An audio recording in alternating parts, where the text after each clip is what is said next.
प्लासी की लड़ाई में जितने लोग मैदान में लड़ रहे थे उससे ज्यादा लोग मैदान के बाहर खड़े होकर तमाशा देख रहे थे, लड़ाई का परिणाम सुनने की प्रतीक्षा कर रहे थे। देश के भाग्य का निर्णय होने जा रहा था, मगर उस निर्णय में सारा देश शामिल नहीं था। विदेश मंत्री के नाते मैं अफगानिस्तान गया था। आपको सुनकर ताज्जुब होगा, अफगानिस्तान के अपने मेजबानों से मैंने कहा मैं गजनी जाना चाहता हूं, गजनी। पहले वो मेरी बात उनकी समझ में नहीं आई, कहने लगे गजनी तो कोई टूरिस्ट स्पॉट नहीं है, गजनी में कोई 5 स्टार होटल नहीं है, गजनी में आप जाकर क्या करेंगे, गजनी में आप जाकर क्या देखेंगे। मैं उन्हें पूरी बात नहीं बता सकता था। मेरे हृदय में कहीं गजनी कांटे की तरह से चुभ रहा है।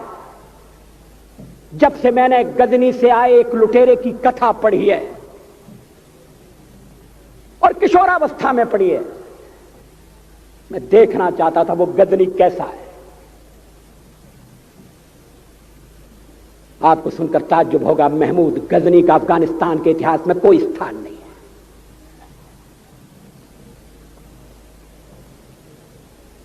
गजनी छोटी सी जगह है, छोटा सा गांव है। कल्पना करिए सैकड़ों साल पहले वहां धूल उड़ती थी, झोंपड़ियां थी, मगर एक लुटेरा लुटेरों को इकट्ठा करता हुआ सोने की चिड़िया को लूटने के लिए चला आया। आपस की फूट से जो राजा है वो लड़ेगा, जो क्षत्रिय है वो लड़ेगा। हमने समाज के बहुत बड़े वर्ग को लड़ने के अधिकार से वंचित कर दिया। हमने उन्हें हथियार नहीं उठाने दिए। मार्शल नॉन मार्शल के आधार पर हमने समाज को बांट दिया। वो लुटेरा सोमनाथ के मंदिर तक चला गया, पुजारी देखते रहे। मंदिर की पूजा भक्तों को करना पड़ती है, मंदिर तो एक प्रेरणा का केंद्र है। मैं देशपांडे जी की तरह से नास्तिक नहीं हूं, मगर उनकी नास्तिकता में भी जो आस्तिकता है मैं उसका आदर करता हूं, उसका सम्मान करता हूं। वो जिस आत्मविश्वास से नास्तिक होने की बात कहते हैं,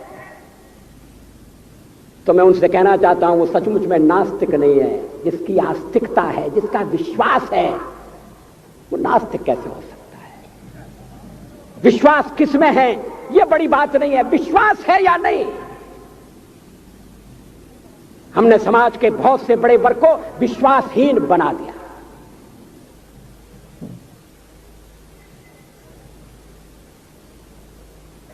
लोगों ने हथियार नहीं उठाए, वेद पढ़ने के दरवाजे बंद कर दिए। इसलिए हम पादाक्रांत हुए। अफगानिस्तान में मैंने एक बात और देखी। मुझे जिस होटल में ठहराया गया उसका नाम था कनिष्क। अफगानिस्तान एक मुस्लिम देश है। मुझे बड़ा ताज्जुब हुआ, मैंने कहा कनिष्क यहां कहां से आया। तो मेरे साथ अफगानिस्तान के विदेश मंत्री थे। मैंने कहा कनिष्क आपका कौन लगता है, कनिष्क से आपका क्या संबंध है। कहने लगे कनिष्क हमारा पूर्वज है, कनिष्क हमारा पुरखा है। He was one of our forefathers। मैंने कहा तब तो हमारे आपके पुरखे एक हैं। अफगानिस्तान के लोगों ने उपासना पद्धति बदली है, संस्कृति नहीं बदली। आज के भारत के परिवेश में यह सुनने के बाद थोड़ा विचित्र लगता है।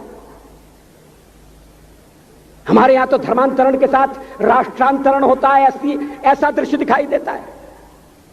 पड़ोसी देशों में ऐसा नहीं हुआ। अभी राम जन्मभूमि का मामला चल रहा है। एक विदेशी आए, कहने लगे राम जन्मभूमि का क्या झगड़ा है। हमने कहा इस पर विवाद हो रहा है कि श्री राम कहां पैदा हुए थे, और जहां पैदा हुए थे वो स्थान उनके मंदिर के लिए प्रयुक्त किया जाए या न किया जाए। वो इंडोनेशिया से आए थे, वो मुसलमान है।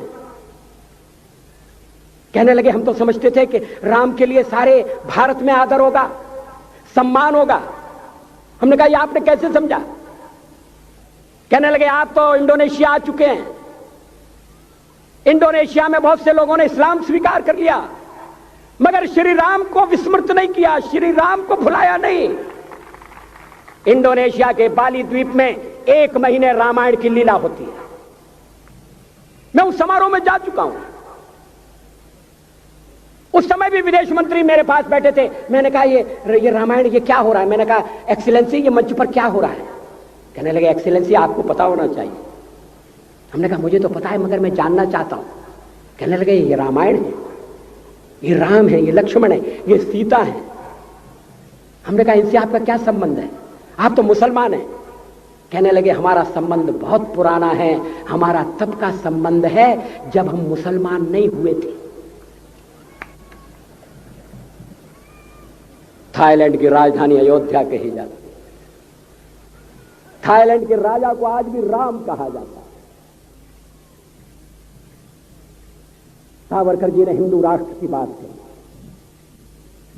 हिम्मत के साथ। बुनियादी तौर पर भारत हिंदू राष्ट्र है।